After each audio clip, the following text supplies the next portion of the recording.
오늘은 성경 속 전쟁의 역사 8번째 시간, 이스라엘 동족 간의 최초의 전쟁인 기브아 전쟁에 대해서 함께 나누겠습니다.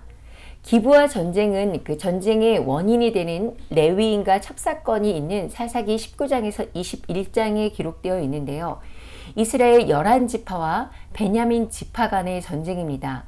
이 전쟁의 발발 원인부터 오늘 먼저 보면서 사사시대의 참담한 민낯을 우리가 한번 살펴보도록 하겠습니다. 사사시대에서 통일왕국이 성립되는 과도기에 일어난 사건으로 보고 있는 이 베냐민 지파를 몰살시키는 동족 상장의 비극. 이 비극은 한 레위인과 그 레위인의 첩의 이야기에서 시작이 됩니다. 사사기 17장과 18장에는 한 가정도 모자라 단지파 전체를 그릇된 길로 인도하는 타락한 레위인에 대한 이야기가 나오고요. 이것에 이어서 이제 19장 역시 사사들의 이야기가 아닌 한 레위인에 대해 이야기하며 그때 이스라엘 왕이 없을 그때라는 문장으로 19장을 시작하고 있습니다. 이스라엘에 아직 왕이 없었던 때에 에브라임 산지 깊숙한 곳에 한 레위인이 살고 있었습니다. 이름은 기록되지 않은 이 레위인은 유다 땅 베들레헴에서 한 여자를 첩으로 맞이했는데요. 그 첩이 행음하고 남편을 떠나 유다 베들레헴에 있는 자기 아버지의 집으로, 그러니까 친정으로 돌아가서 거기서 넉 달가량 머물러 있었습니다. 그런데 우리는 지금 여기서 이 본문에서 두 가지 놀라운 상황을 보게 되는데요. 먼저 레위인이 첩을 맞이했다는 사실입니다. 여기서 첩이라는 히브리어 필레게쉬라는 단어는 합법적으로 결혼한 아내와는 대비되는 개념으로 사용되어지는데요. 당시 이스라엘에서 첩을 취하는 일은 비록 흔했지만요. 레위인이 첩을 취했다라는 것은 그만큼 이 이스라엘이 얼마나 타락했는지를 단적으로 보여주는 사건이라고 볼 수가 있습니다. 우리가 흔히들 레위인, 그리고 레위인의 역할이라고 하면 제일 먼저 떠올리는 것이 무엇인가요? 제사장의 역할, 또 성막이나 성전에서 노래하고 있는 사람들일 겁니다. 그런데 이 레위인들은 율법을 해석하고 율법을 어떻게 적용해야 하는가를 알려주는 율법의 교사였어요. 이렇게 누구보다도 더 하나님 앞에서 구별된 거룩한 생활을 해야 하는 레위인이 자신의 첩을 얻었다는 것인데요. 구약에서 첩을 거느리는 것이 부와 지위의 상징이었다라고 볼 수 있습니다. 그런데 레위인에게 첩이 있고 또 3절을 보면 이 사람에게 하인도 있고 당시 비싼 나귀도 있었다라는 것을 보여줍니다. 그러면 결국 뭐예요? 이 레위인은 부와 권력을 가지고 있었다라는 것을 우리가 확인할 수 있죠. 더군다나 또 2절을 보면 그 첩이 행음하고 남편을 떠났다라고 기록하고 있는데요. 여기서 이 행음에 해당하는 히브리어 자나는 음행을 행한 여자에 대해서 사용하는 단어로, 그러니까 우리가 쉽게 말하는 바람이 났다, 이런 차원이 아니라 창녀처럼 몸을 팔았다라는 의미가 담겨져 있어요. 또 이 구절에 해당하는 히브리어 본문 전체를 보면 우리말 성경에는 번역되어 있지 않은 단어가 들어가 있는데요. 바로 일라이유입니다. 여기 이 일라이유에 알이라는 단어, 여기 앞쪽에 있죠? 이 알이라는 단어는 성경의 그 단어에서 굉장히 자주 사용되고 뜻도 다양한데요. 어떤 것에 위라는 뜻과 적대적으로 대항하여 라는 의미를 가지고 있어요. 그래서 킹제임스 버전과 NAS 버전 등 일부 성경에서는 그에 대항하여 against him 이라고 이렇게 번역을 하고 있고, 시리아 역에서는 그녀가 그를 경멸하여 행음하였고 라고 번역되어 있습니다. 이런 이유로 성경학자들은 아마도 이 남편인 레위인이 먼저 어떤 행음을 했거나 아니면 남편 레위인이 자신에 대해 불성실함에 분노해서 이 첩이 간음했다라고 해석을 하기도 해요. 이런 레위인의 첩은 자신의 남편을 떠나서 자신의 친정인 유다 베들레헴 아버지 집에서 지금 지내고 있습니다. 이렇게 자신의 첩이 친정으로 가서 넉 달이 지나자 남편인 레위인이 자신의 첩을 데려오기 위해 하인 1명과 나귀 2마리를 데리고 그 여자의 첩의 친정집을 향하는데요. 이 레위기 21장 7절에 제사장이 지켜야 할 규례를 보면 레위인은 물론 기생이나 부정한 여인을 취하지 말라라고 이렇게 기록되어 있고요. 또 20장 10절을 보면 간음한 죄는 반드시 죽여야 하는 죄로 율법은 규정하고 있기 때문에 사실 이 레위인이 자기 스스로 간음한 자신의 첩을 데리러 가는 것은 당시 율법을 지키지 않은 것은 물론이고요. 그리고 또 이런 율법들을 백성들에게 가르쳐 하고 본이 되어야 하는 레위인이 오히려 지도자가 마저 이렇게 타락했다라는 이 시대의 사회상을 보여주고 있다라고 이렇게 볼 수가 있습니다. 첩의 친정인 베들레헴에 도착한 레위인은 장인의 극진한 환대 속에 3일을 보냅니다. 사흘째 되는 날 이 레위인이 아침 일찍 에브라임으로 되돌아가려고 하지만 장인은 충분히 쉬고 오후에 떠나라고 권합니다. 레위인은 이 특별한 대접을 절제하지 못한 채 장인과 먹고 마시며 즐기다가 그날 떠날 수 없게 되죠. 5일째가 되어서 또 낮에 떠나려는 일정을 미루며 해가 기울었을 때 더 이상 지체할 수 없었던 레위인은 늦게 자신이 돌아갈 장막을 향해서 오후길을 출발하는데요.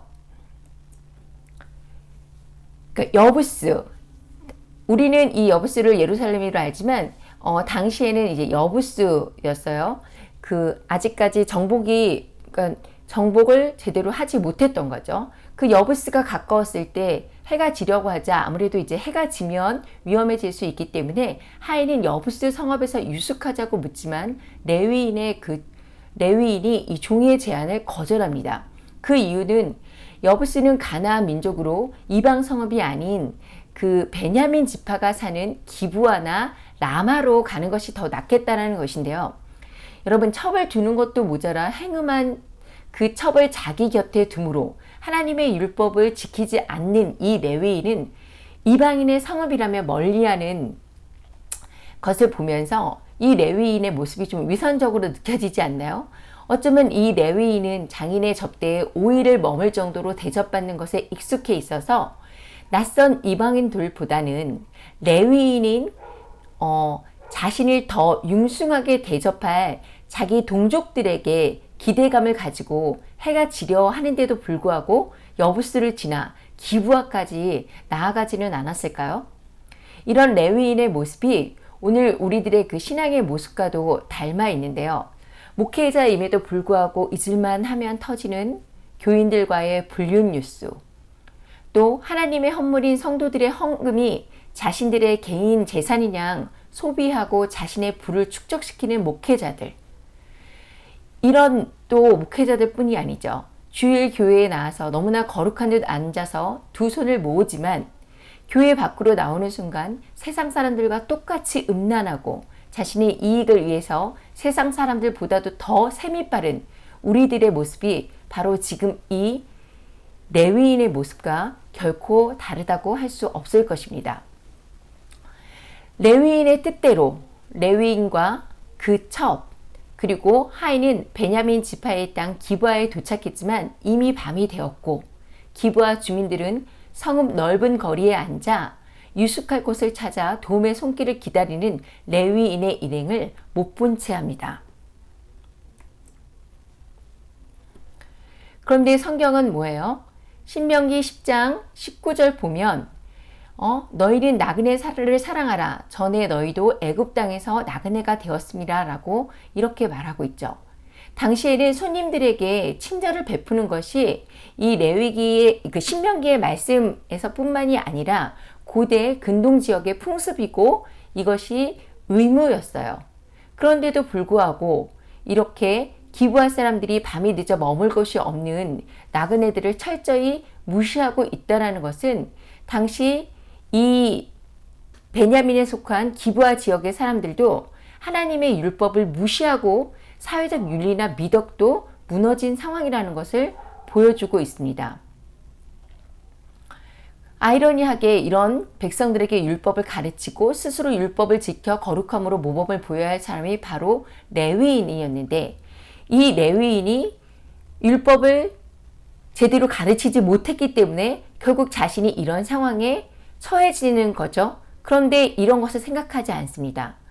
이 여부스에 머물기를 마다하고 이스라엘 사람들이 사는 성읍까지 오면서 가졌던 레위인의 기대는 무너졌고요. 레위인은 화가 나고 또 낙심도 했을 것입니다. 그러는 중에 일을 마치고 집으로 돌아가던 노인이 등장해서 말을 겁니다. 그러자 레위인은 자신들이 유다 베들레헴에 갔다가 여호와의 집으로 돌아가는 중인데 자신들을 집으로 영접하는 사람이 없음을 알리고 노인에게 여호와의 집으로 간다고 말하면서 간접적으로 자신이 레위인임을 알립니다. 노인은 레위인 일행을 자신의 집으로 데려가 환대를 하는데요. 노인과 그 레위인이 마음 편하게 이제 저녁 시간을 즐기고 있을 때 기브아 성읍의 불량배들이 이 집을 찾아왔어요. 불량배들은 온 집을 에워싸고 아무도 도망치지 못하게 만든 후에 노인에게 레위인을 자신에게 넘겨달라고 말했습니다. 사사기 19장 22절을 함께 읽겠습니다. 그들이 마음을 즐겁게 할 때 그 성읍의 불량배들이 그 집을 에워싸고 문을 두드리며 집주인 노인에게 말하여 이르되 내 집에 들어온 사람을 끌어내라. 우리가 그와 관계하리라 하니. 여기서 불량배들에 해당하는 히브리어는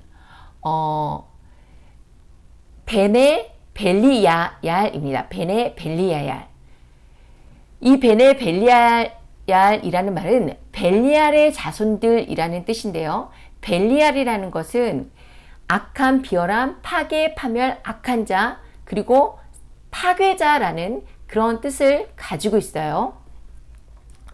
근데 이 구약 성경에서 벨리알의 자손들이라는 이 표현이 15구절에 걸쳐서 16번 나오는데요.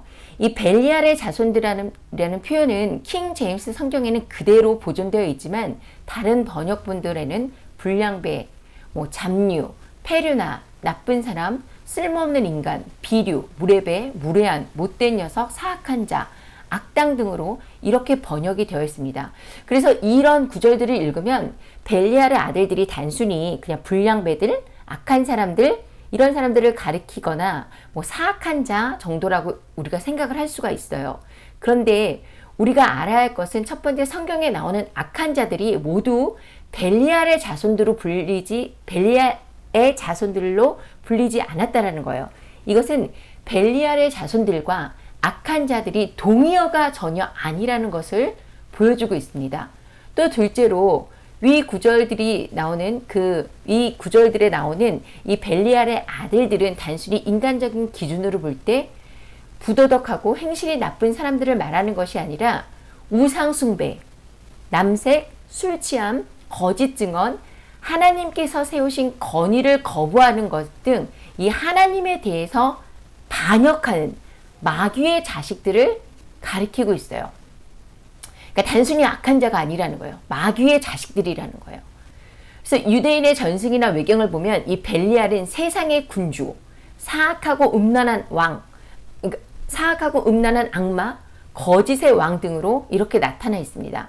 근데 신약 성경은 벨리알이 그냥 신화나 전승에 나오는 가상의 존재나 상징이 아니라 실제로 존재하는 자라는 것을 보여주고 있는데요. 그 증거가 고린도 후서에 있습니다. 고린도 후서 6장 15절에서 16절을 함께 읽겠습니다. 시작. 그리스도와 벨리알이 어찌 일치하겠느냐? 혹은 믿는 자가 믿지 않는 자와 무슨 몫을 나누겠느냐? 하나님의 성전과 우상들이 어찌 조화를 이루겠느냐? 너희는 살아계신 하나님의 성전이니라. 하나님께서 이르시되 내가 그들 가운데 거하고 그들 가운데 거닐며 나는 그들의 하나님이 되고 그들은 내 백성이 되리라. 아멘. 자, 벨리알은 마귀라는 것을 분명하게 말씀하고 있는데요. 믿는 자, 그리스도께 속한 자라면 그러니까 믿는 자가 그리스도께 속한 자라면 믿지 않는 자는 벨리알에게 속한 자, 그러니까 곧 마귀에게 속한 자가 됩니다. 하나님의 성전은 하나님께 경배하기 위한 곳이고 또 우상은 벨리알, 곧 마귀에게 경배하기 위한 곳이죠. 이를 통해서 우리가 이 벨리알이 마귀 혹은 마귀의 자식들이라는 것을 알 수가 있는데요. 그러므로 이 벨리알이 단순하게 악한 자라고 말하는 것은 분명히 조금 모순이 있다, 이렇게 볼 수가 있고요. 하나님께서는 거짓말하고 남색하고 우상 숭배하고 하나님을 거역하는 자들을 단순히 범죄자, 불량배, 악한 자라고 표현하지 않고 이렇게 벨리알의 아들들이라고 했는데, 이것은 이런 죄가 누구로부터 시작돼요?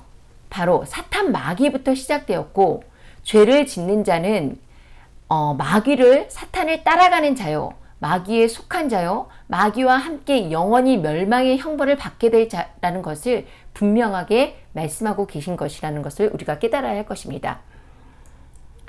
이 22절에서도 이 벨리알의 자손들은 노인의 집을 둘러싸고 노인의 집에 들어온 사람들을 끌어내라, 우리가 그와 관계하리라, 이렇게 말을 하고 있어요. 여기서 22절 마지막에 사용된 우리가 그와 관계하리라 라는 말은 히브리어로 야다, 그러니까 관계하다가 야다예요. 이 야다라는 말은 동침하다, 알다, 가까이 하다라는 뜻이 있는데요. 이 말은 결국 그러니까 성관계를 하다라는 말입니다. 즉 기브와 불량배들은 남자인 레위인을 성적으로 육보이는 동성애를 하려고 했던 거죠. 그런데 이런 똑같은 상황 여러분 어디에서 본 적이 있으시죠? 여러분 모두 기억하실 거예요. 소돔과 고모라, 나그나의 모습으로 찾아온 천사들을 영접한 롯의 집을 에워싸고 우리가 그들과 상관하리라 했던 그 모습을 여러분 기억하시죠? 나그네를 홀대하는 정도가 아니라 하나님으로부터 불과 유황의 심판을 받았던 소돔과 같은, 고모라와 같은 죄가 지금 이스라엘 땅에서 사사시대에 벌어지고 있다는 것입니다. 여러분, 이것이 얼마나 충격적인 장면인가요? 하나님의 백성인 이스라엘이 그 앞서 멸망당한 가나안 족속의 모습과 전혀 다를 것이 없어요. 심지어 창세기에서 하나님께서 불로 심판하신 소돔과 고모라와 같은 모습을 하고 있습니다. 사사기를 읽으면서 우리는 이 대목을 통해 이스라엘의 지금 이 영적인 상태가 얼마나 심각한 단계까지 이르렀는지를 보게 되는데요. 사사기가 보여주는 성적 타락의 실상은 여기서 끝나지 않아요. 성경에서 가장 인상이 찌푸려지는 장면 중 하나가 바로 오늘 이 본문에 기록되어 있는데요. 노인은 이 레위인을 달라고 요구하는 불량배들을 향해서 망령된 일을 행하지 말라라고 이렇게 말하면서도 자신의 처녀, 딸과 레위인의 첩을 대신해서 주겠다, 이런 협상 시도를 하고 있습니다. 24절에 기록되어 있죠. 노인은 레위인만 건드리지 말라라고 이렇게 말을 하죠. 이 협상이 언뜻 보기에는 노인이 현명하게 생각되어질 수도 있지만요. 이것은 사실 자신의 소견대로, 자신의 생각대로 판단하고 죄와 타협하며 스스로를 마치 의인인 듯 착각하는 이 시대의 참상을 여지없이 보여주고 있어요. 이 24절에서 노인이 불량배들을 향해서 너희 눈에 좋을 대로 행하라 라고 소돔에서 롯이 자기 딸을 내주면서 했던 말과 똑같이 반복합니다. 노인은 자신의 딸과 레위인의 딸을 내주면서 이 불량배들이 이 내쫓겨진 이 노인의 딸과 레위인의 그 첩을 어떻게 할 것인지에 대해서 분명하게 지금 알고 있어요. 그런 의미로 보면 이 노인의 제안이 사실 너무나 끔찍한 것이라는 것을 여러분이 알 수 있을 겁니다.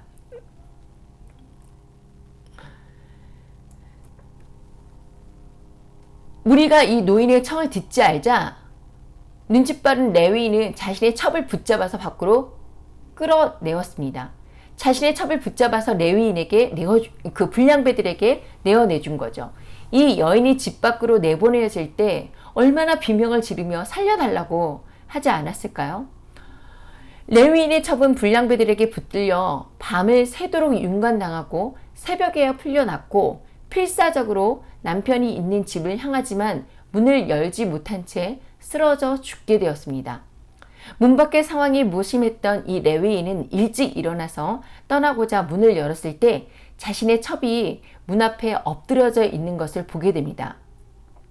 27절을 보면 첩의 남편인 레위인은 여인을 상관하지 않고 떠나고자 했고, 첩이 죽어 있는지 모르는 이 레위인은 여자를 발견하고서 이렇게 말을 걸죠. 빨리 떠나자. 그런데 이제 여자가 대답이 없자 이제 첩이 죽었다라는 사실을 알게 되는데요. 그렇지만 이 본문의 어디에도 레위인이 첩의 죽음에 대해 슬퍼했다라는 내용이 없어요. 이 레위인은 자신의 첩에게 달려가서 상황을 살피지도 않았는데요. 밤새 자신의 첩이 얼마나 심각한 위협에 내처졌는지를 알고 있음에도 불구하고 자신의 아내의 행방이나 생사 여부를 확인해 보려는 최소한의 관심도 레위인은 기울이지 않고 이렇게 강 건너 불 구경하듯이 대하는 이 레위인의 마음에 이미 자신의 첩에 대한 조금의 연민도 존재하지 않고 있다는 것을 우리가 알 수 있습니다. 이미 더럽혀질 대로 더럽혀진 자신의 첩에 대해서 사랑은커녕 일말의 동정이나 미안함도 없이 간밤에 당한 그 공포스러운 일을 생각하며 일찍 그 성읍을 떠나 위험을 피하기 위해 자신의 첩은 버리고 가려고 했던 것인데요. 그렇다고 이 첩의 시체를 그냥 두고 갈 수는 없는 노릇이기에 나귀에 그녀의 시체를 싣고 이제 기브아 사람들에게 대한 증오심에 불타 이 레위인은 집으로 돌아갑니다. 정말 잔인하고 천인공노할 그런 일이 아닐 수 없는데요. 증오심에 불탄 레위인은 이 사건을 온 이스라엘에게 고발하고자 아주 극단적이고 엽기적으로 첩의 시신을 훼손해서 12조각으로 나누고 이스라엘 각 지파의 땅으로 보냈습니다.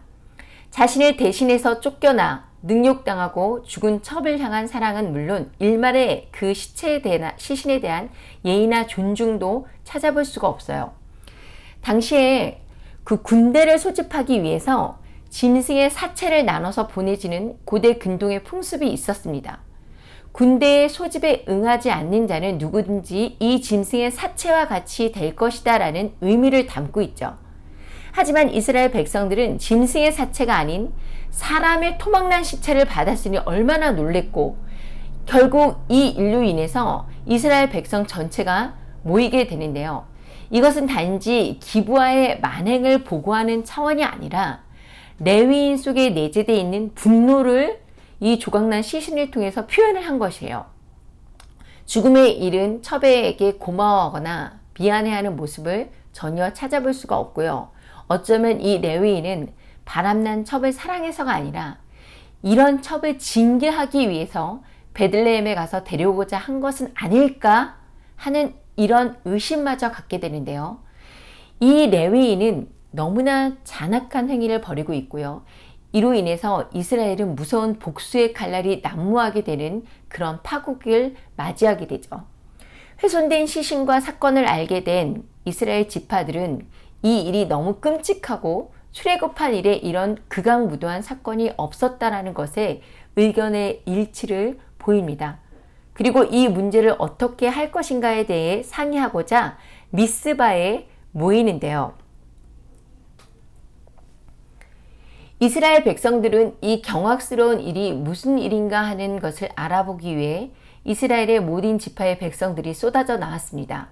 무장한 병사들이 무려 40만 명이나 지금 모여 있다고 2절에서 기록하고 있는데, 흥미로운 것은 지금까지 4사 시대의 그 어떤 전쟁에도 이처럼 하나 되어 많은 병력이 모인 적이 없다라는 거예요. 이 무장한 병사만 40만 명입니다. 아직 어떤 판결도 없는데 전투태세로 이미 미스바에 모인 거예요. 이전 사사들의 이야기를 살펴보면요, 이스라엘 백성들은 적에 대행해서 지파별로 싸우거나 전체 이스라엘을 소집하여 도움을 요청했지만 이렇게 모이지는 않았어요.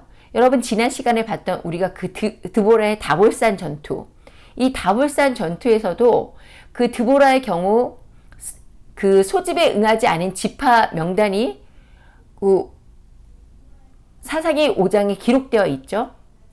그리고 훗날 그 사울이 암몬과 싸울 때 33만의 군사를 데리고 전쟁을 수행하러 가는 것을 보면 지금 40만 명이 모였다는 것은 거의 이스라엘의 장정 전체가 모인 어마어마한 숫자였다라고 이렇게 볼 수가 있습니다.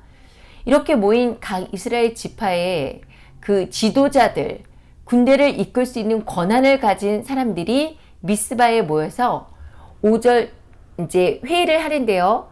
4절에서 6절을 함께 읽겠습니다. 시작.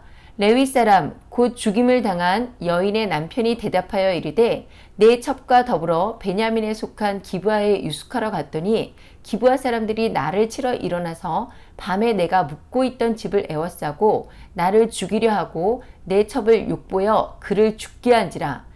내가 내 첩의 시체를 취하여 쪼개어 이스라엘 기업의 온 땅에 보내었느니 이는 그들이 이스라엘 중에서 음행과 망령된 일을 행하였음을 인함이라. 이스라엘 자손들아 너희가 다 여기 있은즉 너희의 의견과 방책을 낼지니라 하니라. 레위인은 지금 자신에게 불리한 말은 모두 빼고 사실 교묘하게 거짓말로 보고를 하고 있는데요.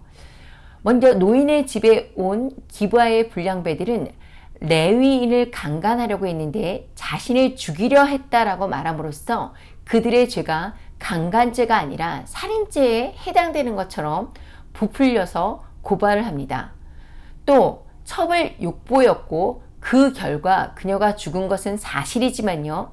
비겁하게 자신을 대신해서 자신의 첩을 자기가 집 밖으로 끌어내어 그들 손에 스스로 넘겨준 일이나 그가 돌아온 자신의 첩의 상태를 전혀 돌아보지 않아 첩이 죽게 된 사실에 대해서는 지금 침묵하고 있죠.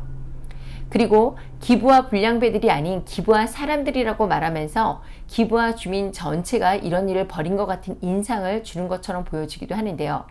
이 레위인은 첩을 12조각으로 나눠서 각 지파에 보낸 자신의 그 끔찍한 행동이 기브아 사람들의 죄악상과 그 강간 범죄를 폭로하고 하나님의 정의를 구현하기 위한 일로 이렇게 포장을 하면서 과장과 교묘한 거짓으로 지금 이스라엘 지파에게 당장 의견과 방책을 내라라고 선동하고 있습니다.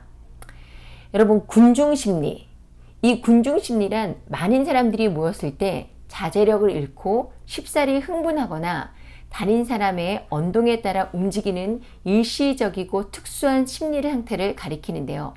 쉽게 흥분하는 우리나라 사람들 같은 그런 다혈질 기질에게 이 군중심리는 잘 먹히죠. 그래서 우리나라에 그 엄청난 촛불 시위가 일어났죠. 이 군중심리를 이용해서 정치인들이 국민들을 갖다가 선동하고 그 선동으로 정치를 이끌어 갑니다. 이 군중심리를 또 이용해서 통치했던 사람이 독일의 히틀러였어요. 그리고 지금 첩을 잃었던 이 레위인도 첩의 시신을 토막내서 이스라엘 전체를 보내서 이 엄청난 파급 효과로 대단한 군중심리를 얻고 있는 것입니다. 그리고 그 증언을 마친 이 레위인이 이스라엘 자손들에게 명령해서 지금 당장 여기서 어떻게 할지 그 계획을 만들어내라. 겉으로 보면 그냥 단순히 그 계획을 내놓으라고 요구하는 것 같지만 실제로 가만히 있으면 안 되니 전쟁을 하자. 이렇게 다그치는 거예요. 사람들이 격앙된 상태, 이 군중심리를 충분하게 이용해서 이 레위인은 자신의 목적을 달성하려 하고 있는 것이죠. 결국 미스바에 모인 11지파의 그 이스라엘 군인들은 기브아 사람들을 응징하겠다는 의지로 불타올랐습니다.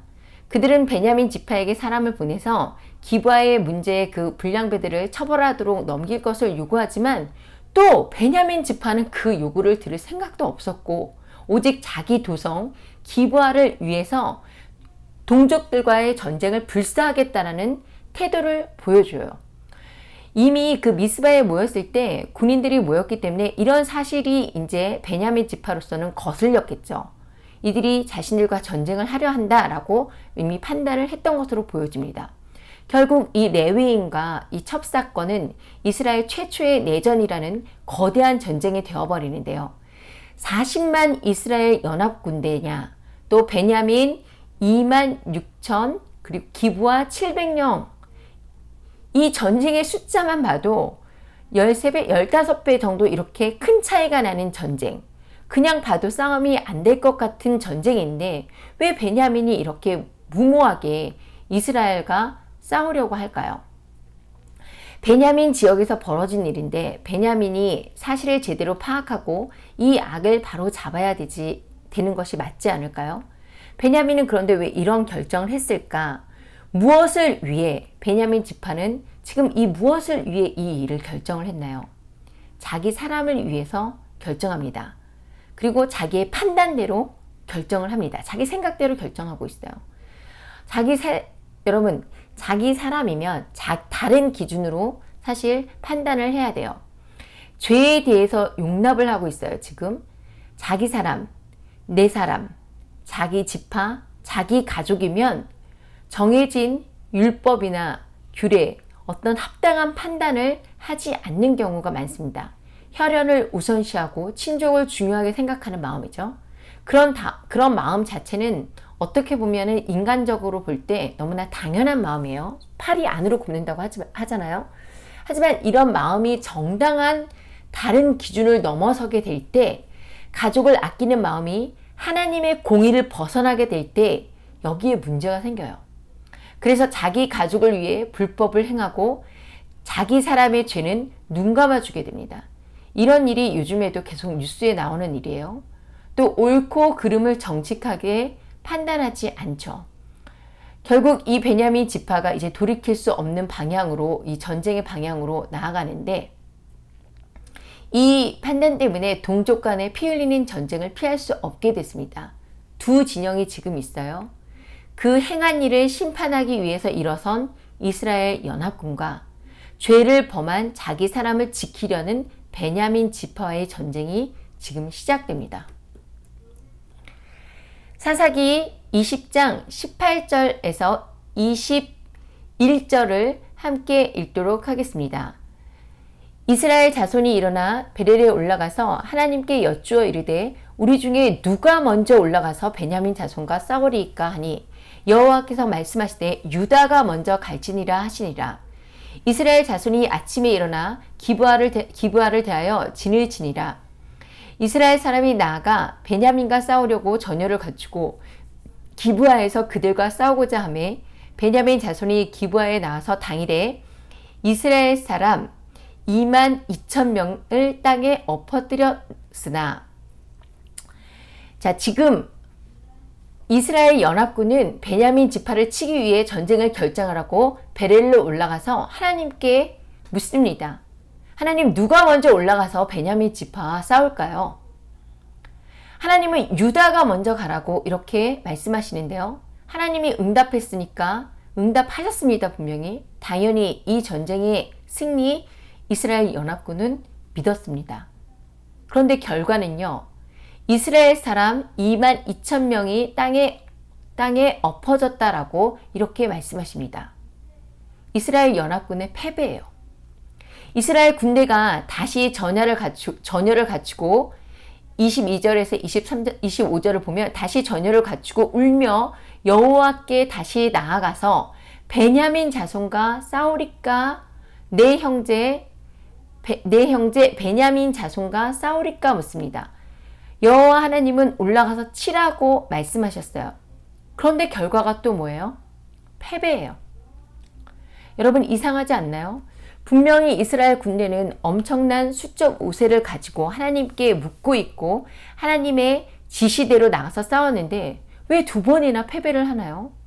여러분, 우리가 여호수아의 그 전쟁들을 보면 하나님께 묻고 했던 전쟁들이 다 승리였어요. 지금까지 전쟁의 역사 시리즈를 보면서 다 맞았잖아요. 그런데 지금은 이스라엘 백성들이 하나님께 2번이나 여쭙고 하나님의 응답을 받았는데도 2번이나 패합니다.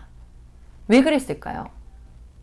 여러분, 이 이스라엘 연합군의 질문을 다시 한번 잘 보시기 바랍니다. 우리 중에 누가 먼저 올라가서 베냐민 자손과 싸우리까?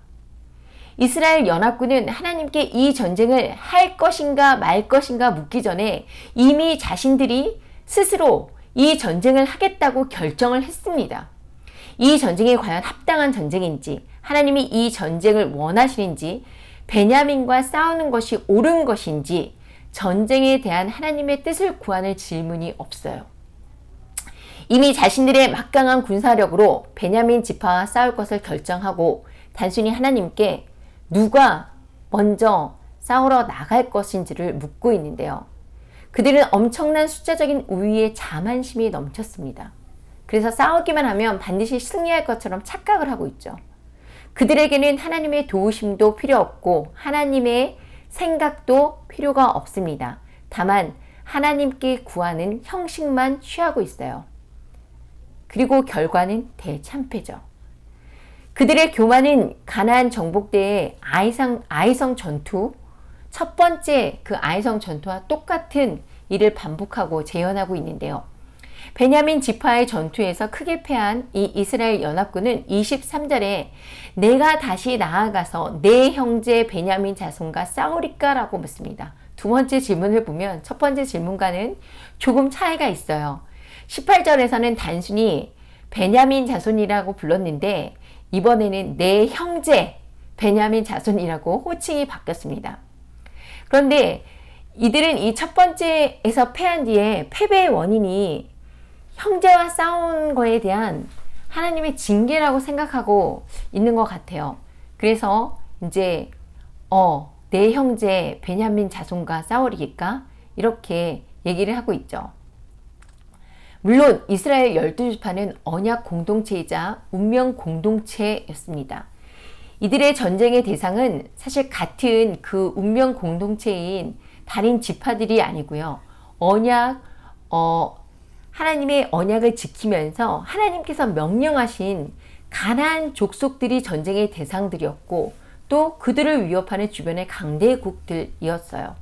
그런데 지금 이스라엘은 함께 연합해야 할 형제들을 향해서 칼을 들고 있는데요. 진짜 이스라엘 백성들이 싸워야 할 대상이 따로 있음에도 불구하고 바로 레위인의 첩을 두고 음란이 죄로 인식되지 않을 정도로 폐악해 있던 죄, 이스라엘 속에 퍼져 있던 이 죄악의 그 씨앗을 뿌린 악의 근원인 사탄과의 전쟁이야말로 진짜 이들이 싸워야 할 전쟁이었음에도 불구하고 이런 죄에 대한 인식은 하지 않은 채 오로지 자신의 그 베냐민 지파에 대해서 전쟁을 시작을 했던 거죠. 하나님은 이 이스라엘의 두 번째 강구에 올라가서 치라고 허락하셨지만 승리를 말씀하지 않으셨어요. 결국 다시 패배하는 거죠. 이 전쟁은 이방인 적과의 싸움이 아니었습니다.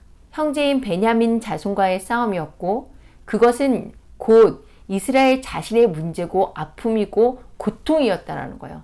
따라서 이제 곧 벌어질 동족 상잔의 비극에 대해 이 비극에 대한 책임을 이스라엘 전체가 깊이 통감하고 하나님 앞에서 통회하며 용서를 빌어야지 마땅했음에도 불구하고 이스라엘은 오로지 베냐민 지파에 대한 심판관의 자세만을 계속해서 취하고 있어요. 또 이들은 베냐민 지파와는 비교도 할 수 없는 큰 군대를 믿고 계속해서 교만하죠. 그래서 결국 하나님이 두 번째 패배를 통해서 이들의 그 잘못을 깨우치기보다는 깊은 민족적인 회개를 이끄시기 위해 베냐민 지파보다 먼저 이스라엘 전체의 책임을 물으시고 징계하는 것이 당연한 순서였는데요. 베냐민 자손의 그 죄악은 굳이 그들의 문제가 아니라 이스라엘 전체의 허물이고 죄악이기 때문에 당연히 이 이스라엘 백성들은 자신들의 이 시대를 살아가면서 하나님의 백성들로 이런 죄까지 짓게 되었음에 대해서 똑같이 책임을 느끼고 자신들의 가슴을 치며 옷을 찢고 통곡하며 회개해야 옳았던 것입니다. 이 두 번의 패배는 이스라엘 연합군을 충격에 빠뜨리기에 충분했습니다. 그리고 이제야 이스라엘 백성들의 태도가 조금 달라집니다. 26절에 온 이스라엘 자손 모든 백성이 올라가 베델에 이르러 울며 거기서 여호와 하나님 앞에 앉아서 그날이 저물도록 금식하고 번제와 화목제를 여호와 앞에 드리고 라고 이렇게 말씀하시는데요. 이 구절을 통해서 이스라엘이 달라진 것 두 가지를 찾아볼 수가 있습니다. 먼저 이스라엘 백성들을 말할 때 수식어가 붙어요.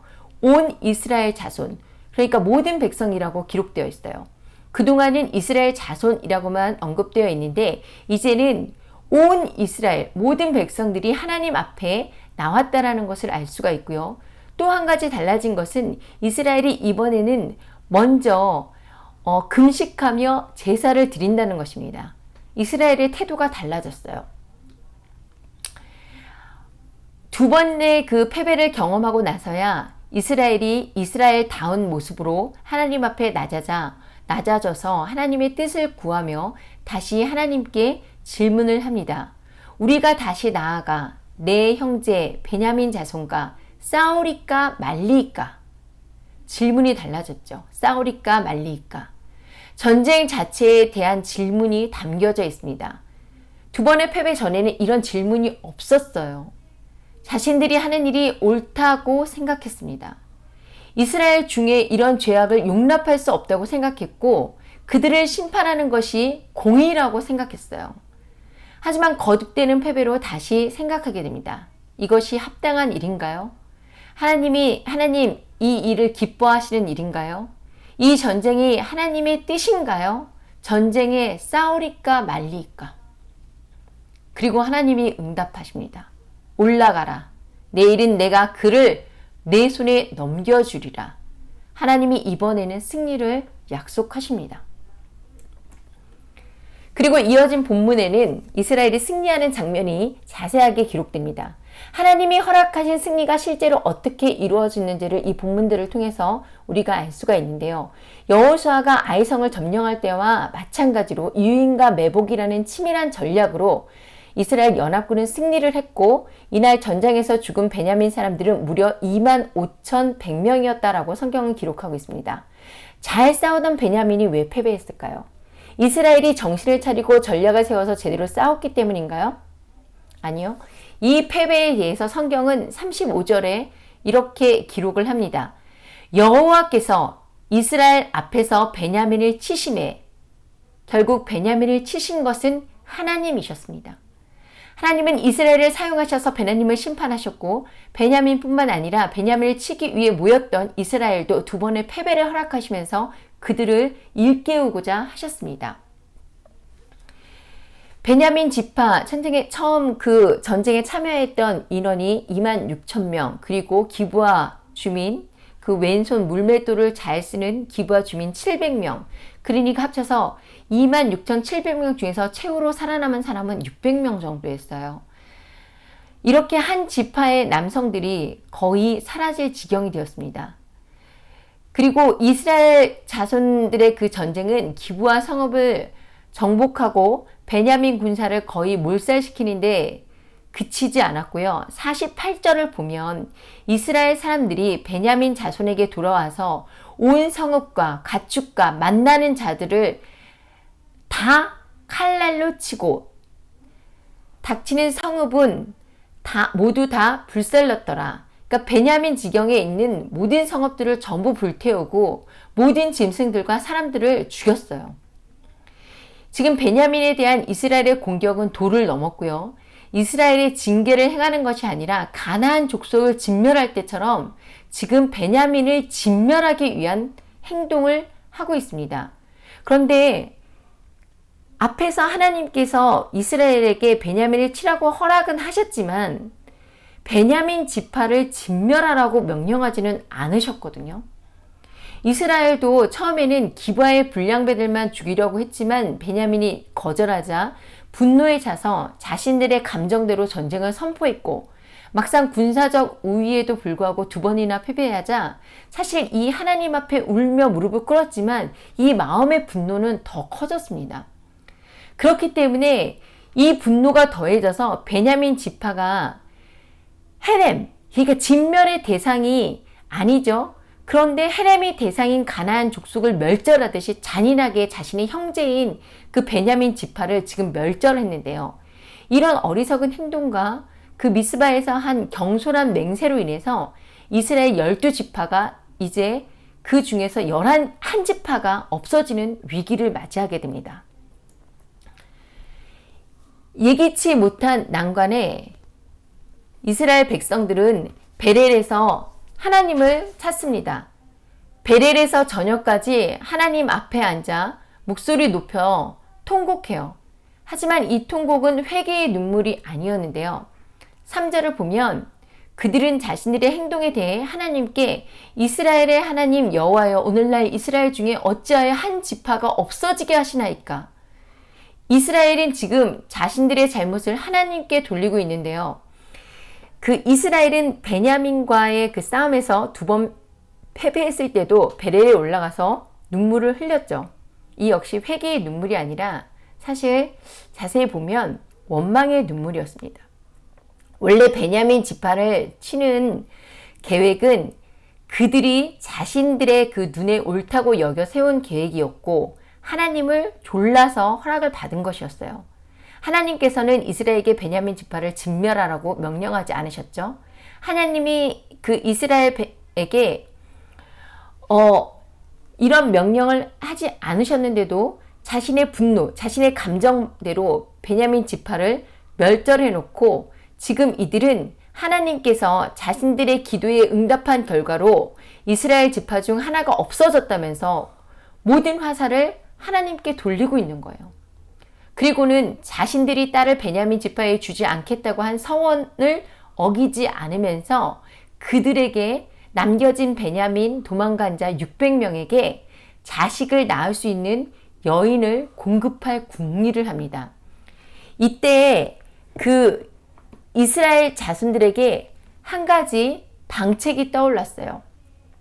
이스라엘 백성들은 미스바 총회에 모일 때 자신들의 딸을 베냐민 지파에 주지 않을 것과 함께 이 전쟁에 참여하지 않는 그 자들을 죽일 거라는 서원을 했다는 것을 기억해냅니다. 그리고 총회에 참석하지 않은 야베스 길리앗을 진멸하고 젊은 처녀 400명을 데리고 돌아와서 림몬 바위에 숨어 지내는 남아있는 베냐민 자손 600명에게 사람을 보내서 평화를 선언했어요. 그리고 야베스 길리앗에서 살려준 처녀 400명을 주고 이스라엘 장로들은 부족한 200명의 여자를 얻어줄 방법을 또 생각해서 베냐민 자손에게 그 방법을 가르쳐 주는데요. 이 장로들이 생각해낸 방법이 또 참 기가 막힙니다. 여호와의 절기에 그 실로에서 춤추는 여자들을 납치하라는 거예요. 이것은 앞서 이스라엘 자손들이 야베스 길리앗을 진멸하는 그 해결책을 사용했던 것보다 사실은 더 추악하고 악한 일인데요. 베냐민의 강간죄를 벌하려고 했던 이스라엘 사람들이 베냐민 자손에게 다른 여인들을 납치해서 강간하라고 똑같은 명령을 하고 있는 것입니다. 이스라엘 자손과 레위인은 기브아의 행위를 망령된 일이고 악한 일이라고 비난했고, 미스바에 모여서 죄가 중하고 그래서 죽여야 마땅하다라고 이렇게 주장했잖아요. 그런데 지금 이스라엘을 이끄는 장로들이 이 망령되고 악한 죽어야 마땅한 그 죄를 똑같이 지시하고 있어요. 여러분 너무 아이러니하지 않나요? 그리고 이 레위인과 첩으로 시작된 이 사사기의 잔인한 이야기에 대해 사사기의 저자는 그때 이스라엘의 왕이 없으므로 사람이 각각 그 소견대로 옳은 대로 행하였더라라고 이 이스라엘의 상태를 설명하고 있는데요. 호세아서를 보면 호세아가 하나님의 심판과 징계를 선포하면서 가장 악한 시대의 기준을 삼은 시대가 바로 기브아의 시대입니다. 이 기브아의 시대가 무엇이냐? 베냐민 지파 안에 있던 기브아의 전쟁이 있던 시대를 호세아는 심히 부패한 시대라고 말하고 있어요. 또 10장 9절을 보면 이스라엘아 내가 기브아의 시대로부터 범죄하더니 지금까지 죄를 짓는구나. 그러니 범죄한 자손들에 대한 전쟁이 어찌 기브아에서 일어났지 않겠느냐 하면서 이스라엘이 죄를 짓는 모습이 기브아의 시대와 똑같고 그때부터 똑같은 죄악들이 이어져 오고 있다고 말할 정도로 오늘 우리가 본 사사기의 기브아의 전쟁은 가장 악한 시대인 그 전쟁의 원인과 결과에서 이 기브아 시대의 악을 적나라하게 보여주는 사건입니다. 오늘 우리가 함께 나눈 레위인과 첩사건 그리고 이어진 이스라엘 동족 간의 전쟁인 기브아 전쟁을 통해서 이 악한 기브아 시대의 특징을 알고 우리가 이렇게 같은 죄 속에 있다면 진정으로 돌이키기를 원하는데요. 그럼 부정과 음행과 동성애, 복수를 위한 시체 훼손, 동족 멸전, 여인 납치가 일어났던 심히 부패한 이 기브아의 시대는 어떤 시대였나요? 이 기브아 시대의 특징, 그 중에 첫 번째는요, 회개가 없는 시대였다라는 것입니다. 여러분, 사사기의 그 특징이 무엇인지 기억하시죠? 바로 죄의 순환. 사사기 처음 사사 운니엘부터 에훗, 드보라, 기드온, 입다까지 이스라엘 백성들이 죄를 반복하고 하나님은 이스라엘 백성들을 심판하시고 돌이키기 위해 이방 민족을 회초리로 삼습니다. 그리고 그때마다 이스라엘 백성들은 하나님께 부르짖고 하나님은 사사를 세워서 이스라엘을 구원하시죠. 그러면 처음에 80년, 40년, 짧게는 8년 이런 평화가 있다가 이런 이 평화로운 시기에 다시 죄를 짓고 자기 소견대로 옳은 대로 행하고 또 심판을 받고 이런 순환들이 계속해서 반복되는 게 바로 사사 시대였어요. 이 시대에 정말 진정한 회개가 있었을까요? 여러분, 여기서 이스라엘 자손이 여호와께 부르짖음에, 이 사사기에 부르짖다라는 표현, 그러니까 부르짖음에 사사를 보내시는데요. 여호와께 부르짖다에 해당하는 히브리어 원어 자아크는 어려움에 처해 있을 때 도움을 바라는 부르짖음을 의미해요. 이 말은 나를 죽이려는 원수를 피해서 도망치고 또 도망치다가 막다른 골목에 이르러서 외치는 절규에 가까운 외침. 그러니까 고통의 극에 달해서 도저히 참고 견디기가 힘든 상황이 됐을 때 소리 높여서 호소하는 어떤 부르짖음인데요. 이 부르짖음이 출애굽할 때 그 애굽에서 핍박받을 때도 있었죠. 하나님이 그 애굽에서 노예 생활하는 이스라엘 백성들의 부르짖음을 들었다라고 이렇게 기록되어 있습니다. 이 부르짖음은 사사기 10장 10절을 보면 1차적으로는 하나님께 이런 고난에 대한 이런 고통에 대한 부르짖음의 의미가 있지만 이 10장 10절을 보면 2차적으로 이방 우상 숭배들에 대한 잘못을 깊게 회개하는 것이 부르짖음이라는 것을 알 수가 있어요. 사사기는 이렇게 이스라엘 백성들이 죄에 대한 심판이 있을 때 부르짖음으로 회개하고 하나님은 사사들을 보내서 구원을 하셨습니다. 하지만 이 한 레위 사람의 이야기에서 비극적인 동족 상잔의 전쟁이 벌어진 기브아 전쟁까지 이 기브아의 시대에는 성경에 단 한 사람의 부르짖음도 찾아볼 수가 없습니다. 여러분, 오늘 거의 빼지 않고 19장에서 21장까지 우리가 쭉 내용들을 봤는데 이 본문들을 한번 기억해 보세요. 자신의 부정에 대해서 레위인의 회개가 있었나요? 음행한 레위인의 첩이 남편이 데리러 왔다 하여 회개하였나요? 동성애를 요구하며 결국 사람을 죽음에 이르게 한 베냐민 불량배들이 회개하였나요? 자기가 살고자 죽음으로 자신의 첩을 끌어낸 레위인이 회개하였나요? 아니면 하나님께 전쟁의 시작의 여부를 묻지 않고 베냐민 지파의 전쟁을 선포하고 결국 베냐민의 성읍과 힘없는 여자들, 아이들까지 모두 칼로 죽인 이스라엘 11지파의 연합군들이 회개했나요? 이스라엘 백성들이 회개했나요? 아니면 자신들의 그 잘못을 베어버리지 않고 스스로 자기의 성읍을 지키고자 했던 베냐민 지파가 회개했나요? 아니요. 어디에도 회개가 없습니다.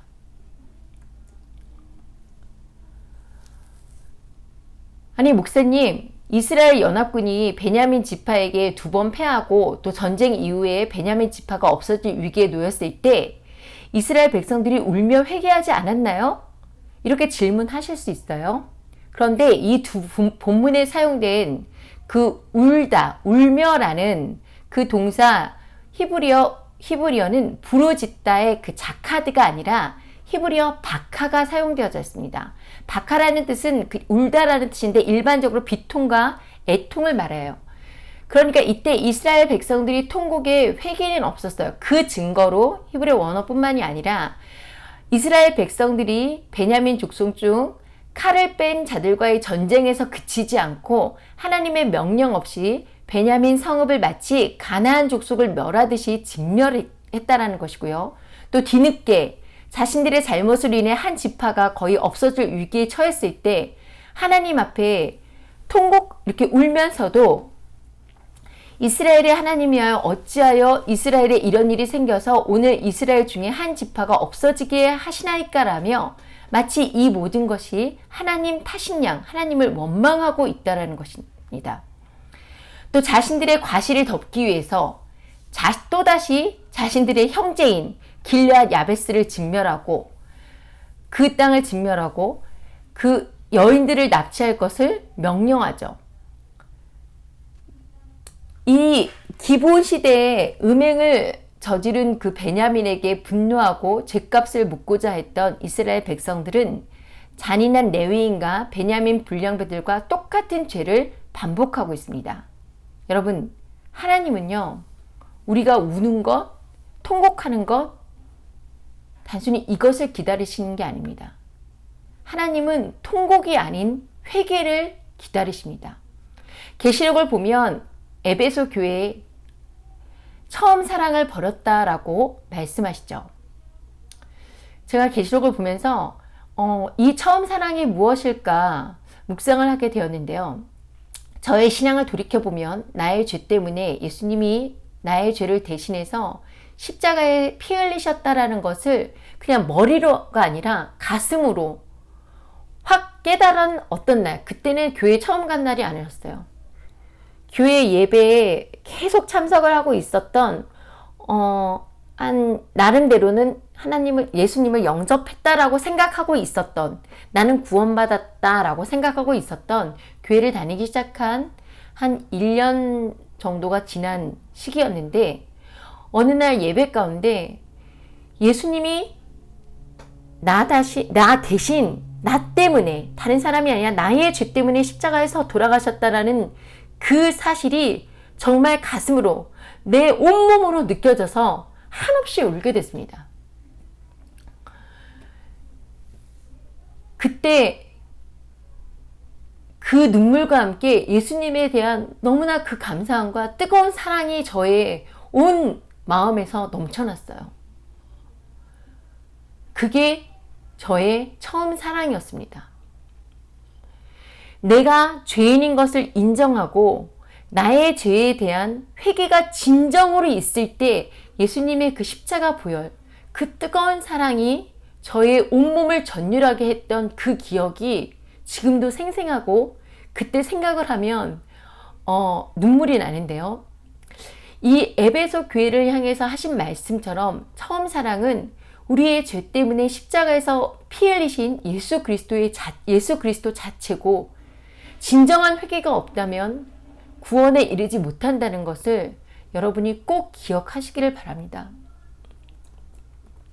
두 번째, 이 심히 부패한 기브아 시대는 모두 자신의 소견대로 행했던 그런 시기입니다. 기브와 전쟁에 이어서 없어질 위기에 처한 베냐민 사람들의 그 지파의 회복을 위해서 다른 전쟁으로 사람들을 또 진멸하고 실로에서의 그 여인 납치라는 것을 끝으로 성경은 그때에 이스라엘의 왕이 없으므로 사람들이 각기 자기의 소견에 옳은 대로 행하였다라고 이렇게 이 시대의 상태를 정의합니다. 여기서 자기 소견에 옳은 대로 행하였다라는 그 행하였다의 그 원문을 찾아보면요. 각자 그의 눈에 옳은 대로입니다. 각자 그의 눈에 옳은 대로. 그러니까 각자 자기 생각대로 행했다라는 것인데요. 좀 더 살펴보면 그 사사기 17장 미가가 자신을 위해 신상을 세우고 자신의 그 아들 중 하나를 제사장으로 삼는 미가 신상 때 똑같이 그때 이스라엘 왕이 없으므로 사람마다 자기 소견에 옳은 대로 행하였다라는 말씀이 있고요. 또 18장의 단지파가 하나님이 주시고 하나님께 분배당은 그 땅을 버리고 자신들이 거주할 땅을 찾을 때 에브라임 산지 첩을 둔 레위인의 이야기를 시작할 때 그 이스라엘의 왕이 없을 때라고 이렇게 시작을 하는데요. 공통적으로 지금 이 본문들을 보면 이스라엘의 왕이 없을 때라고 기록하고 있죠. 여러분, 이스라엘 백성에게 왕이 없었나요? 물론 왕은 사무엘 시대에 부터 사무엘이 이제 사울에게 기름 부어서 이스라엘의 왕이 생기는데요. 그렇지만 이스라엘에게 왕이 없었나요? 이스라엘은 신정국가예요. 하나님이 통치하시는 나라가 바로 이스라엘이었습니다. 이스라엘의 왕은 여호와 하나님이시죠. 이스라엘은 하나님과의 언약 속에 하나님의 특별한 인도하심으로 구별되어진 언약의 백성으로 모세가 주어졌던 율법대로 여호수아가 가르친 하나님의 말씀대로 살아가야 했던 것입니다. 자신의 생각이 기준이 되는 것이 아니고 하나님의 율법이 기준이 되어 살아가야 하는 하나님의 백성들이 이 시대에는 그 이스라엘의 왕이 없으므로 사람마다 자기 생각대로 옳은 대로 행했대라는 거예요. 자신의 생각대로 행하다 보니 기도의 순서가 바뀌었었죠. 이스라엘의 지판에 있던 죄에 대해 먼저 회개하고 하나님의 뜻을 구하는 게 아니라 스스로 심판자가 돼서 베냐민 지파의 전쟁을 할 것을 결정하고 나니 어떻게 기도했어요? 하나님, 지금 베냐민 치려고 하는데 누가 먼저 나갈까요? 또 자기 소견에 옳은 대로 행동하니 겨우 하나님의 도우심으로 세 번째 전투에서 승리했는데 마치 자신들이 승리한 양 베냐민 성읍의 노인과 여자들, 아이들까지 모두 진멸합니다. 그리고 이제 한 지파가 없어질 위기를 보면서 하나님 앞에 울며 나오지만 하나님의 뜻을 기다리지도 않고 또 자신의 생각이 옳은 대로 전쟁을 하고 여자들을 납치했어요. 이것이 단지 사사기 심히 부패한 이 기드온 시대, 기브아 시대 이스라엘 백성들에게만 해당되는 문제인가요? 저와 여러분은 다 결정하고 하나님 앞에 나아가는 일 없나요? 요즘 불패라고 있던 대한민국의 부동산 신화, 자신이 가진 것도 모자라서 그 신화에 동승하고자 대출까지 자신의 재산을 다 끌어모아 투자했던 많은 젊은이들이 고통받고 있다는 기사를 접했는데요. 이렇게 스스로 결정하고 일 저지른 후에 하나님, 저 아파트 대출 이자 어떻게 하나요? 하나님, 이 대출금 갚을 수 있도록 제발 도와주세요. 이렇게 기도하는 사람 없을까요? 여러분, 이런 기도와 결정의 밑바탕에는 나 스스로가 내 삶의 주인, 왕이라는 생각이 깔려져 있다는 것을 분명하게 깨달아야 합니다. 에덴 동산에서 스스로 하나님과 같아지기 위해 뱀의 유혹에 넘어갔던 아담과 하와의 죄, 그 죄의 뿌리를 깨닫고 온전하게 돌이켜서 예수 그리스도를 나의 구주와 주인으로 영접하는 것, 이것이 진정한 그리스도인이 되는 첫걸음인데요. 여러분은 진짜 스스로의 삶의 주인되길 내려놓고 진정으로 내 마음의 중심에 예수님을 나의 왕으로 인정하고 계십니까? 사랑하는 성도 여러분, 호세아 선지자가 악의 기준으로 삼은 기부화 시대, 이 시대의 잔인함과 악함이 우리가 살고 있는 지금과 동일하게 일어나고 있어요. 우리는 영적 사사 시대를 지금 살아가고 있습니다. 영적 기부화 시대를 지금 살아가고 있어요. 스스로 그리스도인이라고 말하는 사람들에게 진정한 회개가 없이 지금도 세상에 많은 사람들이 줄을 버리고 자기 생각에 옳은 대로, 자기 소견에 좋아 보이는 대로 그렇게 살아가고 있습니다. 이렇게 하나님의 말씀이 아니라 자신의 생각이 옳은 대로 행동하면서 입으로만 주여 주여 하는 자들에게 예수님은 심판대 앞에서 정녕 내가 너를 알지 못한다라고 말씀하실 것을 성경은 분명히 기록하고 있습니다. 이 시간 저와 여러분이 진정한 회개를 통해서 자신의 십자가를 지고 우리 마음의 진정한 주인이자 왕 되신 예수 그리스도의 말씀대로 살아감으로 이 마지막 때 천상에서 빛난 면류관 받길 다시 오실 우리 주, 우리의 왕 되신 예수 그리스도의 이름으로 기도합니다.